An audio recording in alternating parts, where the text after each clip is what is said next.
This is a old Hanger 9 ARF.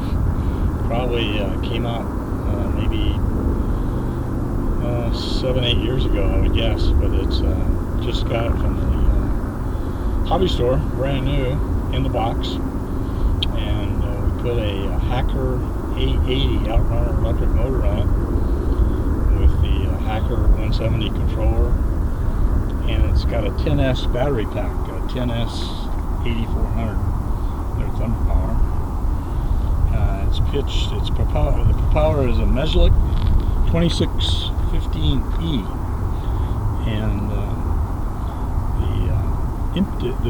the actual flying weight is 24.5 pounds, so it's a little bit on the heavy side.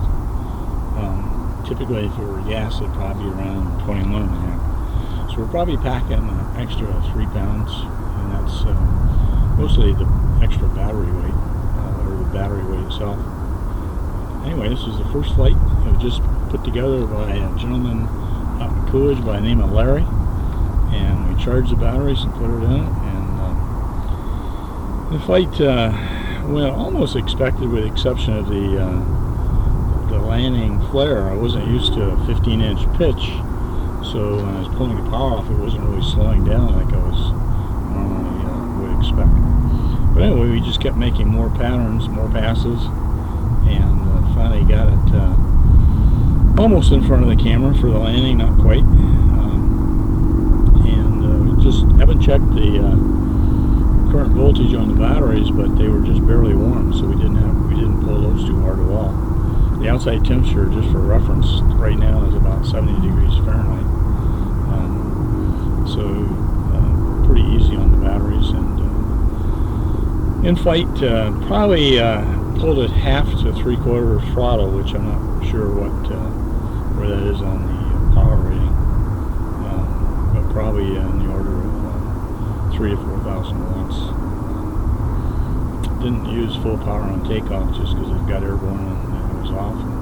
The trim seemed to be, Larry had it really dialed in good. I don't think I made any trim changes to it at all.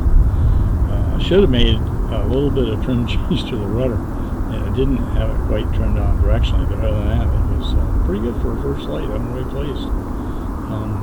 He also took a Hanger 9 pilot figure, the pilot bust, I guess you call it, from a Hanger 9 Sukhoi, and repainted the helmet a little bit just to match his color scheme. And I thought he did a really, really nice job. Fits in the airplane nice, and I really appreciate the work Larry does, assembling of things. People think it's an ARF, but this is an old style ARF, and it's almost more like a kit. You have to buy all the parts separate. So it was actually quite a bit of work for him to put it together. But he put it together, and what's really impressive for me is how he hinged it and set up the controls. Like I said, I don't think I actually made any trim changes to the airplane whatsoever, and that was all based on Larry's really setting things up nice. And the other thing I really appreciate is a gentleman by the name of Claude, who comes out here on his spare time and does a lot of work for all of us taking photographs. And he's thank you, Claude. Appreciate it. Okay, you can see the innards of our little model airplane here. Obviously, we've got a lot of room to work with there.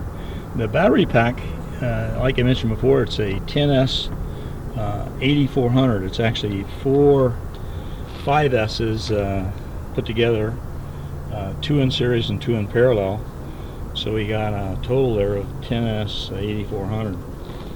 And they fit right where the fuel tank normally would go, which is really, really cool. So we didn't have to do any adjustments there. And the radio, it's JR 1221. It just came with a new transmitter. But everything actually went right exactly where it would have gone if it were a gas airplane. That makes it really sort of cool. So Hanger 9 makes a good airplane.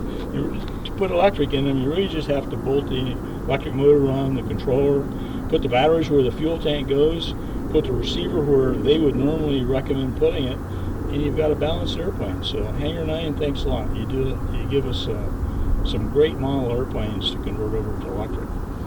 And when I say convert, it's really not much of a conversion required. We actually mounted the electric motor using gas engine standoffs, and it was simply drilling 4 holes and bolting the motor on.